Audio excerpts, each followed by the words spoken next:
sebelumnya pada teman-teman wartawan, kita terimanya di teras sini aja ya.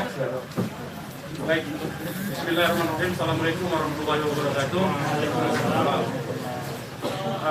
Pertama-tama kami DPP FPI mengucapkan innalillahi wa inna ilaihi rajiun atas wafatnya, atas syahidnya 6 orang laskar kami yang sedang dalam tugas pengawalan kepada pimpinan kami, yaitu Imam Besar Habib Rizik Syihab.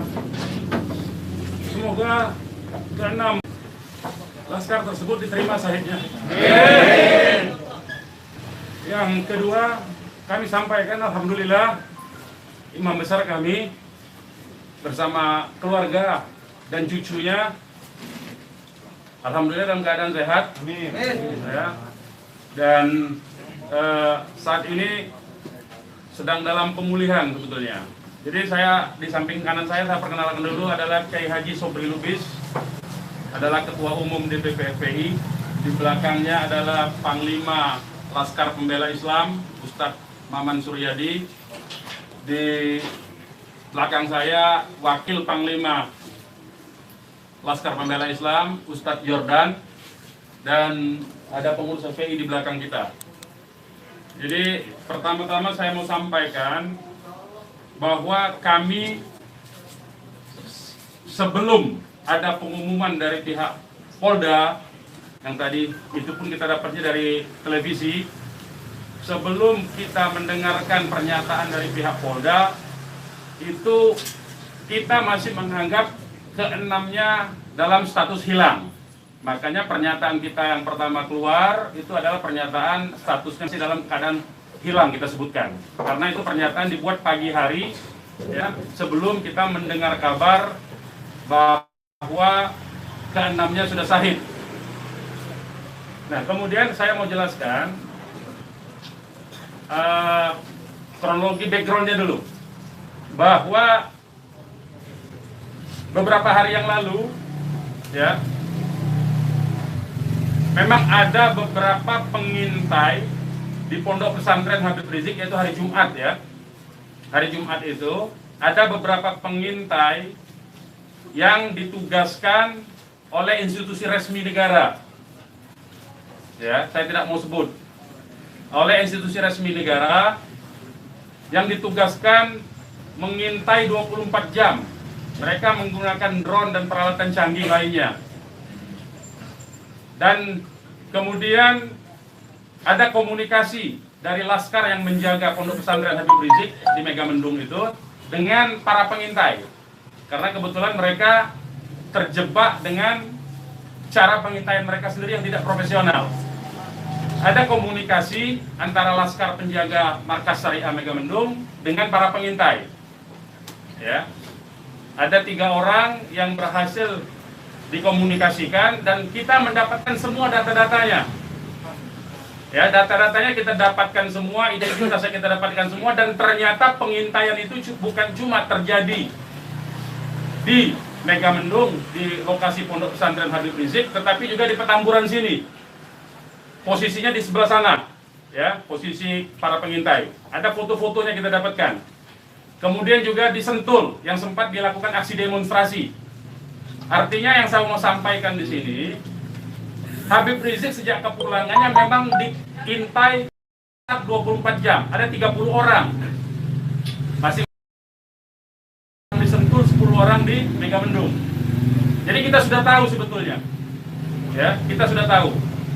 Nah, setelah proses hari Jumat itu, beliau bersama keluarga meninggalkan tempat istirahat beliau, tempat pemulihan beliau yang tadinya di Megamendung, beliau pindah ke Sentul, ya, pindah ke Sentul.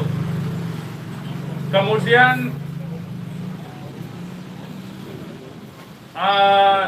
Ahad, ya, malam, yaitu hari Minggu pukul 22.30, artinya lebih sekitar setengah 11-an ya, setengah 11 sampai jam 11 malam. Beliau meninggalkan lokasi dari Sentul untuk menuju ke tempat pengajian keluarga. Pengajian keluarga inti. Saya mau sebutkan, pengajian subuh, ya. pengajian subuh keluarga inti. Jadi tidak melibatkan pihak mana-mana pun juga.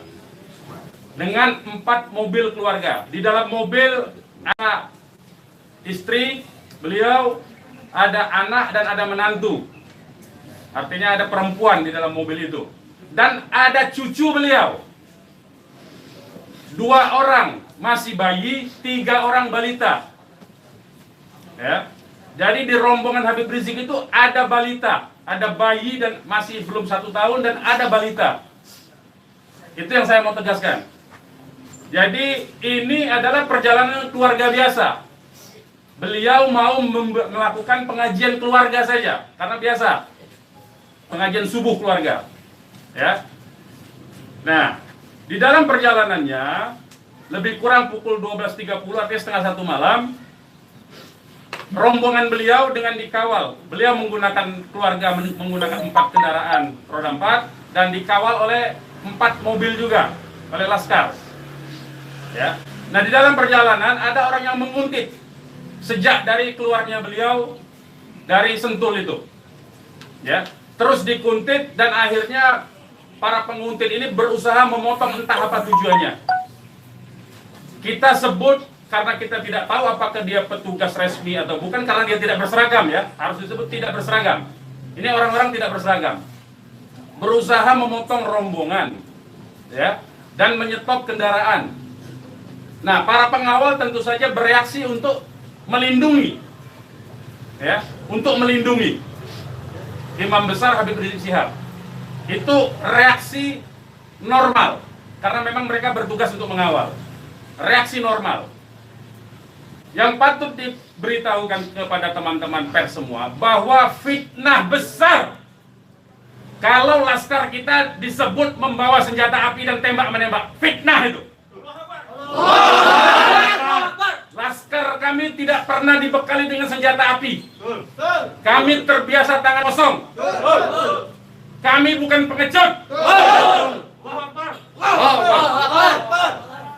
Jadi fitnah. Dan ini fitnah luar biasa, pemutarbalikan fakta dengan menyebutkan bahwa laskar yang lebih dahulu menyerang dan melakukan penembakan. Kalau betul itu coba dicek senjata apinya, nomor register senjata apinya, pelurunya itu semua tercatat. Cek saja, silakan dicek. Pasti bukan punya kami, karena kami tidak punya akses terhadap senjata api dan tidak mungkin membeli dari pasar gelap. Ya, jadi bohong sama sekali. Apalagi di FPI, di kartu anggota FPI dan kartu anggota LPI disebutkan bahwa setiap anggota FPI dilarang membawa senjata tajam, senjata api, bahkan dan bahan peledak.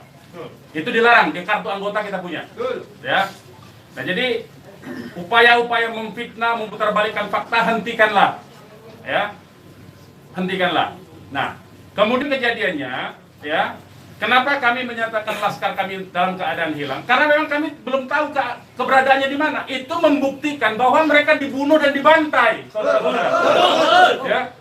Kalau sejak awal tembak menembak itu berarti dia tewasnya di tempat dong. Tewas di tempat pasti banyak. Semalam saya sendiri sampai jam 3 sudah ngecek dengan teman-teman yang di lapangan, tidak ada jenazah di situ, tidak ada keramaian di situ. Yang ada justru petugas aparat setempat yang ada di lokasi yang diperkirakan di sekitar pintu tol Karawang Timur. Ya, di tengah malam itu saya suruh cek. Begitu saya mendengar ada berita terjadi ada laskar kita yang ditembak, kita suruh cek ke pintu tol Karawang Timur. Ternyata tidak ada mobil laskar di situ.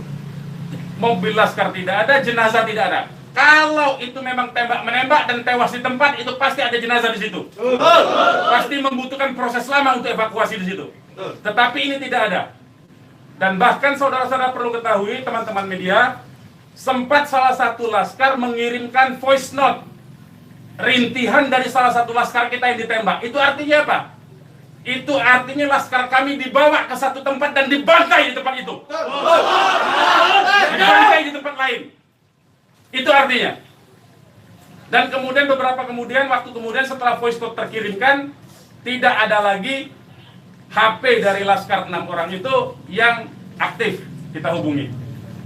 Kita sudah cari sampai pagi tadi, sampai siang tadi, sebelum pengumuman dari pihak Polda, kita sudah cari kemana-mana, ke rumah sakit kita cari, ke kantor polisi kita cari, karena kita anggapnya itu orang hilang. Dan ternyata kemudian ada pengumuman bahwa seperti yang dinyatakan fitnah, yang menyatakan tembak menembak itu, ya. Nah jadi sekali lagi saya mau katakan tidak betul. Ya, berdasarkan fakta-fakta dan kronologi yang saya sampaikan bahwa terjadi tembak-menembak dan Laskar memiliki senjata api itu tidak betul sama sekali. Itu fitnah besar terhadap kami, fitnah besar terhadap umat Islam. Kami anggap itu upaya memutarbalikkan fakta yang tidak pada tempatnya. Saudara-saudara harus diperhatikan, ini 6 orang ya, 6 orang wafat dibantai, keluarganya ada 1 di dalam. Ya, ibunya ada 1 di dalam, ada 1 orang tuanya laki-laki sedang sholat di masjid. Ya, ini anak-anak kita tahu persis. Anak-anak ini hanya bentuk kecintaannya mengawal pimpinan kami, imam besar, hanya bentuk pengabdian, tidak memiliki agenda apapun, tidak memiliki senjata api, tidak memiliki bahan peledak dan segala macam bentuk senjata lainnya. Dari kami, saya kira itu. Ketua Umum silakan kalau ada yang mau menyampaikan. Silakan. Bang, ya. Untuk pengecekan CCTV di lokasi sudah dipinta? Belum kita lakukan karena kita ini masih sibuk sampai dengan siang tadi sebelum ada pengumuman dari pihak Polda, kita masih sibuk memastikan keberadaan 6 orang tersebut. Ya, jadi kita belum mengecek kemanapun, kita masih menelusuri kemana-mana tempat dari kemungkinan itu dibawa, yaitu apakah rumah sakit, karena kita mendengar ada voice note yang tertembak kan, rintihan dari salah satu korban yang ditembak, masih sempat didengarkan oleh Laskar yang tetap mengawal, ya. Dan kita belum mengetahui itu sampai hari ini, bahkan sampai detik ini kita belum mendapatkan akses terhadap jenazah. Itu yang patut dicatat. Kita tahu bahwa mereka 6 orang Laskar ini yang syahid ini adalah wafat, baru tahu dari pengumuman, ya, dari pihak kepolisian. Jadi itu yang perlu saya sampaikan. Tapi posisi 6 ini gimana sekarang Bang, udah diketahui? Sampai hari ini saya belum tahu. Kita belum mendapatkan informasi. Ini menunjukkan bahwa bukti konkret bahwa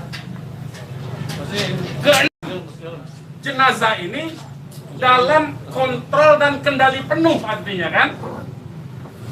Kalau memang itu tembak-menembak biasa, tentu itu ada di masyarakat lain. Tentu masyarakat sudah sibuk, sudah ramai di situ. Ini sampai sekarang ini kami tidak mendapatkan akses di mana keberadaan jenazahnya, ya, kondisi lukanya di mana tembak-menembak, berapa lubang pelurunya, kami tidak tahu. Hanya satu-satunya sumber informasi, baru bahwa dinyatakan bahwa tewas. Ya. Bang, untuk yang 4 orang Bang, penjelasan yang Bapak bilang tadi yang terkait di tol Japek itu berarti Bapak melihat sendiri bahwa tidak sempat terlihat adanya mayat dalam. Saya tidak melihat sendiri, tapi kita tugaskan ada Laskar kita untuk ngecek mulai dari pukul 1:30 ya sampai pukul 3 sampai menjelang subuh kita cek. Gitu. Tidak ada di situ peristiwa tembak. Siapkan masuk.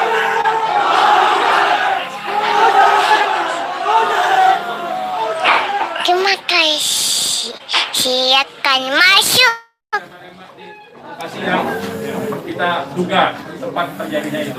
Bang, untuk yang 4 orang yang masih sisa itu kan ada 10 orang kan yang dikabarkan Yang mengawal itu 4 mobil. Jadi lebih dari 10 orang. Berarti yang sisanya itu bakal bisa menjadi saksi dong Bang?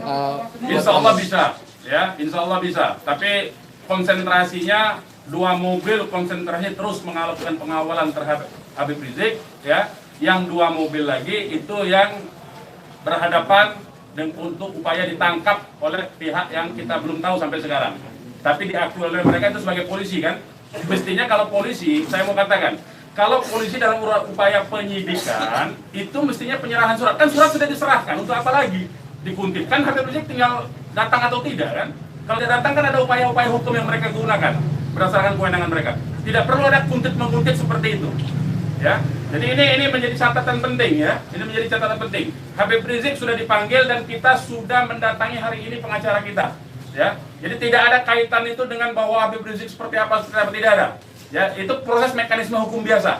Ya, silakan yang lain. Pak, ada langkah-langkah hukum atau langkah apa terkait kejadian ini Ya tentu begini. Jadi ini tidak boleh ada satupun ya warga negara ya penjahat sekalipun ya itu dibenarkan untuk dilakukan apa yang disebut dengan extrajudicial killing seperti itu. Kalau demikian caranya, berarti lembaga kejaksaan, lembaga pengadilan dibubarkan saja. Cukup kalau polisi menganggap itu penjahat, ditembak, melawan, ditembak, mati udah kan? Berarti nggak perlu pengadilan. Kita ini negara hukum atau negara kekuasaan, ya. Jadi itu perlu jadi catatan juga. Jadi upaya hukum apa? Upaya hukumnya adalah dalam hal ini disebut secara hak asasi manusia, instrumen hak asasi manusia. Ini disebut dengan extrajudicial killing. Ini pelanggaran berat hak asasi manusia. Mereka yang melakukan proses pembunuhan extrajudicial killing ini, pembunuhan di luar proses hukum ini mestinya diadili oleh pengadilan HAM. Ya, mestinya instrumen yang bergerak adalah Komnas HAM ini. Ya, Komnas HAM. Ya, kita minta Komnas HAM secara terbuka untuk melakukan penyelidikan karena ini jelas-jelas by intention ini, ya. Dan yang dilakukan terhadap Habib Rizik ini terencana, ya. Ya, silakan. Penegasan aja, jadi informasi mengenai meninggalnya anggota Laskar ini itu berdasarkan hasil rilis yang disampaikan dari pihak Polda, dari pihak Polda. Makanya kita menjadi heran. Ya, artinya itu firm mereka dibunuh tuh, ya. Ya. Yang 6 orang itu sendiri identitasnya bisa disebutkan. Yang 6 orang identitas, baik saya bacakan.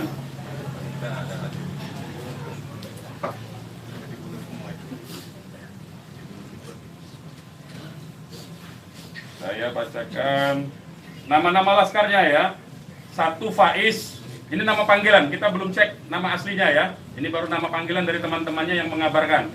1 Faiz, 2 Ambon, 3 Andi. Yang Andi ini ibunya sudah ada di sini di dalam kantor kita. 4 Reza, 5 Lutfi, 6 Kadafi. Ya. Semuanya adalah anggota Laskar dari Laskar DKI. Ya. Saya ulangi lagi, Faiz, Ambon, Andi, Reza, Lutfi dan Kadafi, ya, 6 orang. Usianya sendiri rentangnya ada. Usianya kita masih cross check dengan keluarga ya. Kita belum tahu karena kita kan tidak pegang KTP-nya. Bang, satu lagi nih. Peristiwa baku tembak ini kan terjadi. Tidak ada peristiwa baku tembak, Mas. Peristiwa penembakan yang ada. Penembakan ini kan dikabarkan sama Pak Kapolda karena ada isu pengerahan massa ke Jakarta mengawal Habib Rizik pemeriksaan. Nah, apakah itu benar? Jadi itu membuktikan itu fitnah ya.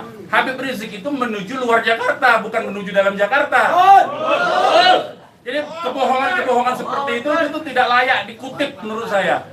Ya, tidak boleh informasi publik dijejali dengan berbagai macam kebohongan. Ya, hentikan kebohongan. Habib Rizik menuju arah luar Jakarta, bukan menuju dalam Jakarta, menuju ke tempat pengajian. Pengajian itu pengajian keluarga. Keluarganya keluarga inti. Terdiri dari kalau saya sebutkan nanti Habib Rizik terancam nyawanya. Mau tanggung jawab nggak nanti? Lokasi penembakannya di mana, Pak? Lokasi penembakan diperkirakan pintu tol Karawang Timur. Yang udah dicek di sana di mana? Sudah dicek di situ. Karawang Timur. Pintu tol Karawang Timur. Sudah kita cek. Berarti kalau dari rombongan HRS sendiri nggak ngelihat ada tembak-menembak di situ ya, Pak? Yang tiba-tiba memang tidak ada tembak-menembak. Ya, memang tidak ada tembak-menembak. Sudah saya katakan berulang-ulang, tidak ada tembak-menembak. Kalau bahasanya tembak-menembak, itu artinya dua belah pihak memiliki senjata api yang sama. Jadi kayak saya mohon lah ya, penggunaan diksi ini, kita didiklah masyarakat ini, didiklah publik ini, edukasilah publik ini dengan fakta yang sesungguhnya. Dari kami menyatakan tidak ada tembak-menembak. Kalau konotasinya penggunaan diksi tembak-menembak, itu dua belah pihak saling memegang senjata api. Tapi sempat mendengar senjata api dari polisi atau apa? Bagaimana? Salah satu mobil sempat terkena sempi dan sebagainya, Pak. Bukan salah satu mobil, 6-6-nya udah tewas sekarang dinyatakan sendiri oleh mereka. Mengakui. Dilihat 4 rombongan itu, Pak. 4 mobil itu, Pak. Satu mobil. Ya, sudah saya katakan tadi, yang mengawal Habib Rizik ini 4 mobil. 2 mobil terus mengawal Habib Rizik menuju tempat pengajian. Yang 2 lah kemudian yang berusaha dihadang oleh OTK ini. Begitu, saudara. Ya. Kemudian terjadilah upaya-upaya penangkapan itu dan ada sekali penembakan di tahap awal itu dan mengenai satu laskar. Satu laskar inilah kemudian yang voice note-nya sampai ke tim yang lain, ke mobil yang satunya. Mobil yang satunya segera katakanlah menyelamatkan diri begitu. Karena ini ada tembakan. Itu bukti ya. Saya mau katakan ini ada 2 mobil. Satu mobil dihadang, satu mobilnya kalau betul ada tembak-menembak dan laskar FPI punya senjata, tentu dihajar pakai mobil satunya. Ini kan tidak terjadi. Buktinya yang satunya mobil kita, laskar kita menyelamatkan diri begitu loh. Ya, itu faktanya. Jadi tidak ada penggunaan diksi tembak-menembak. Penembakan yang ada itu. Penembakan oleh siapa? Sementara ini mereka mengakui bahwa itu dari pihak mereka. Dengan tadi pernyataan kan, jelas kan? Mereka sendiri yang mengakui. Tadinya kita anggap itu OTK, tapi sekarang sudah diakui. Ya. Nah, karena ini aparat negara yang melakukan, maka ini disebut pelanggaran hak asasi manusia yang berat. Begitu.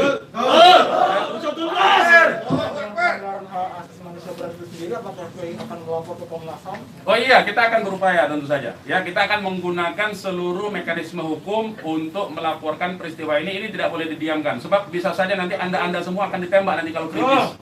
Ya, aman. Karena Anda wartawan tentu saja menyuarakan yang kritis. Kalau Anda tidak disenangi kritik Anda nanti Anda akan menjadi sasaran. Semua warga negara Indonesia akan diperlakukan sewenang-wenang seperti ini. Ini tidak boleh dibiarkan. Ya, kami masih bersabar dengan menggunakan upaya mekanisme hukum. Ya, yaitu akan berupaya melaporkan ini ke Komnas HAM. Karena ini kita sebut pelanggaran HAM berat ya. Ada upaya dari FPI untuk mengkonfirmasi soal identitas 6 orang itu nggak Pak? Enggak, nanti kita keluarganya tentu ini sekarang aja sudah ada 3 keluarga ya. Insya Allah dari keluarga nama-namanya identitasnya akan kita dapatkan dalam waktu segera dan akan kita keluarkan identitas keluarga masing-masing termasuk umur, alamatnya ya. Sudah ada yang dihubungi pihak Polda terkait 6 jenazah itu? Belum ada. Ini kita tidak punya akses informasi ya. Pak, untuk jenazah sendiri ada di mana Pak? Karena kan di Polri sendiri tadi belum ada jenazah ke-6 orang. Nah itu tanya ke mereka yang nembak, mereka yang mengendalikan jenazah, kenapa tanya kita? Tanyanya mereka itu. Itu bukti mereka menguasai itu jenazah, ya. Dan dalam kewajiban seorang Muslim itu jenazah harus segera diserahkan kepada keluarga, ya. Jangan dilama-lamakan. Dan keluarga menolak otopsi, tidak dibenarkan otopsi tanpa izin dari keluarga. Terkait dengan kejadian ini sendiri, responnya Habib Rizik itu apa? Ya, beliau tentu saja mengucapkan innalillahi wa inna ilaihi rajiun. Ya, beliau sangat berduka, sangat bersedih karena ini adalah laskar yang semata-mata mengabdi kepada beliau untuk mengawal beliau. Ya. Beliau sangat sedih tentu saja. Ya, beliau sangat sedih. Balik lagi ke orang yang mengintai itu Pak, bagaimana FPI memastikan 30 orang itu benar adalah pengintai yang berasal dari lembaga negara, termasuk yang 3 orang di Megamendung? Ya, kita punya pengakuannya, kita punya data-data laporan mereka ya kepada atasan mereka, kita punya sampai sekarang ini. Nah, kita tidak tahu apakah ini adalah bentuk-bentuk upaya balas dendam dari terbongkarnya coverage mereka. Ya, kita tidak tahu. Ya, kita tidak tahu. Pak, laskar itu tadi disebut polisi adalah laskar khusus yang berusaha menghalangi penyidikan Habib Rizik. Itu penyidikan apa? Penyidikan itu di kantor polisi, Mas. Jadi jangan polisi jangan sembarangan lah ya saya kira. Penyidikan itu di kantor polisi dan Habib Rizik itu akan dipanggil. Yang dihalangi itu apa? Tidak ada upaya menghalangi. Habib Rizik itu mau menuju pengajian. Apa yang disidik? Apa yang disidik? Pertanyaannya. Penyidikan apa? Ya. Tidak ada upaya menghalangi itu, ya. Tidak ada upaya menghalangi. Itu fitnah, lagi-lagi itu fitnah. Ini upaya untuk melepaskan diri dari jerat hukum. Ini pelanggaran HAM saya katakan. Ini pelanggaran HAM sekali lagi, ya. Tidak boleh lepas dari jerat hukum ini. Tidak boleh karena kekuasaan lepas dari jerat hukum. Tidak boleh. Tidak ada upaya menghalang-halangi itu. Karena Habib Rizik jelas mekanisme hukumnya. Ya, tinggal dipanggil, tinggal di keterangan saja. Ya, silakan yang lain. Masih ada? Bang. Ya. Bang, ini barusan IPW merilis tentang kasus ini. Siapa? IPW, Indonesian Police Watch. Jadi IPW mendesak untuk Jokowi mencopot Kapolri sama membentuk tim pencari fakta bahwa ada pelanggaran di sini. Apakah teman-teman FPI akan menggandeng IPW juga untuk membentuk tim fakta? Ya, kalau IPW kan LSM memang dia selama ini berfungsi untuk menjadi pengawas polisi kan, namanya Police Watch kan. Ya, Saya setuju, tentu saja terima kasih atas dukungan dari IPW untuk supaya kasus ini dibentuk tim independen. Saya setuju.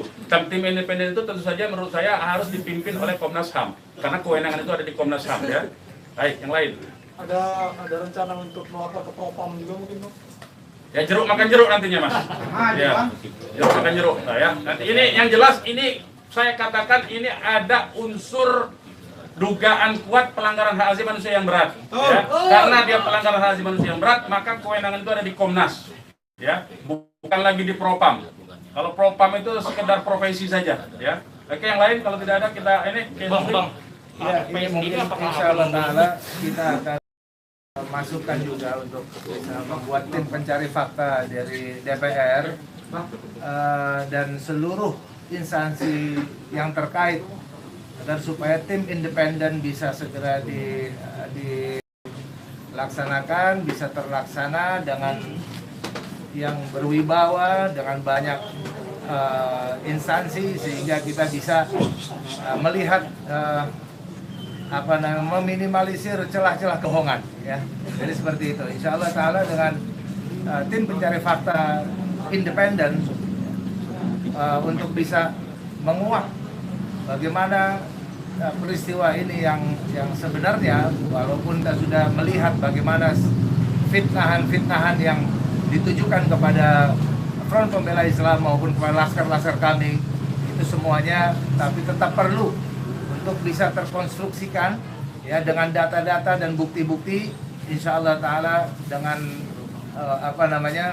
keterbukaan dan juga dengan rasa keadilan, insya Allah Ta'ala.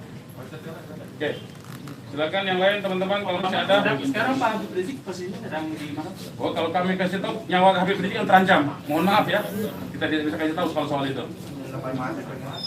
Baik, yang lain nggak ada? Baik, kepada teman-teman media sekali lagi saya ucapkan terima kasih yang banyak ya, jazakumullah khairan jaza atas profesionalisme ya, cross check cover both side dari teman-teman, karena memang pemberitaan tidak boleh berdasarkan hanya satu pihak saja. Kami hanya menuntut kemukakanlah fakta dengan apa yang sesungguhnya dari kedua belah pihak. Nanti masyarakat yang akan menilai itu ya. Yang jelas penggunaan diksi tembak menembak saya kira harus dihentikan, karena itu adalah framing yang jahat terhadap orang tidak berdosa, yaitu 6 orang yang syahid ini. Demikian dari kami. Terima kasih. Billahi taufiq wal hidayah. Wassalamualaikum warahmatullahi wabarakatuh. Takbir! Umat Islam siap! Mereka bersama semua! Bakar!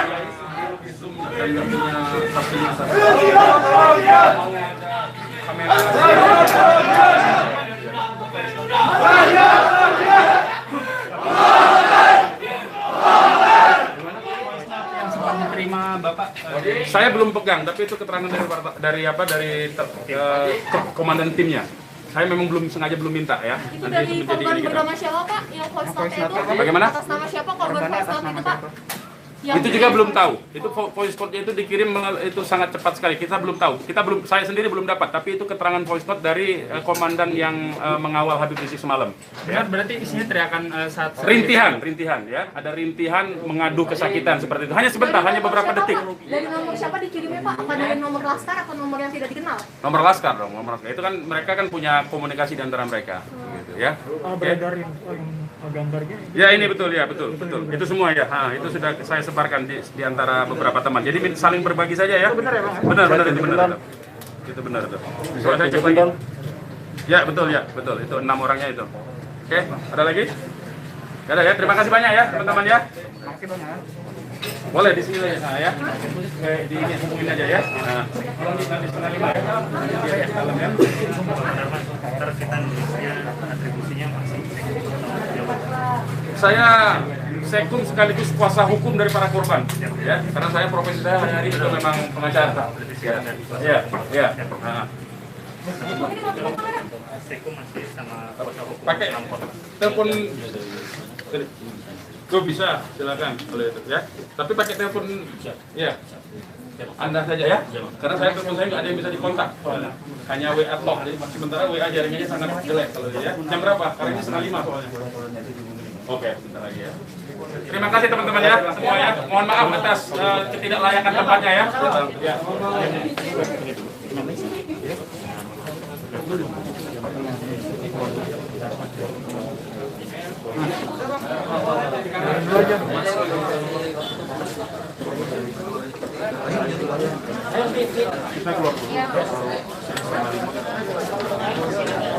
Beginilah suasana di markas PI di Kecamatan Jakarta.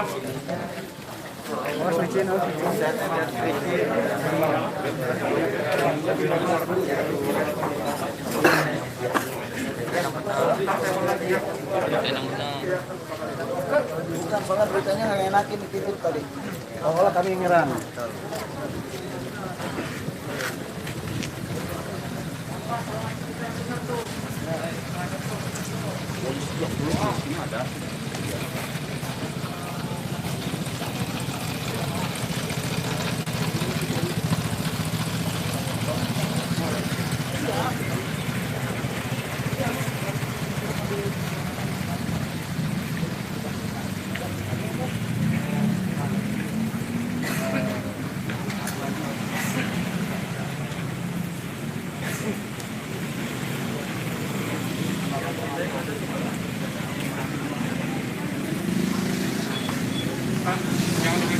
Siap.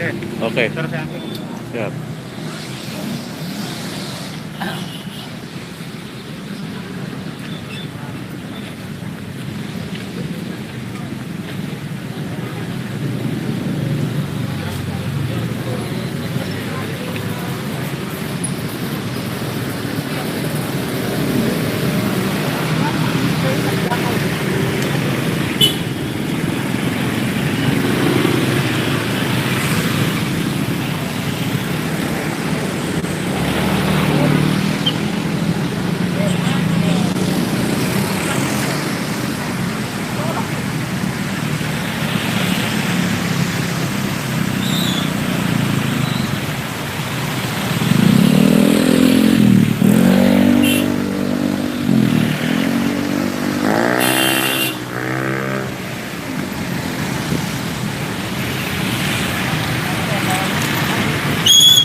Demikian live report dari markas Front Pembela Islam Jakarta Pusat.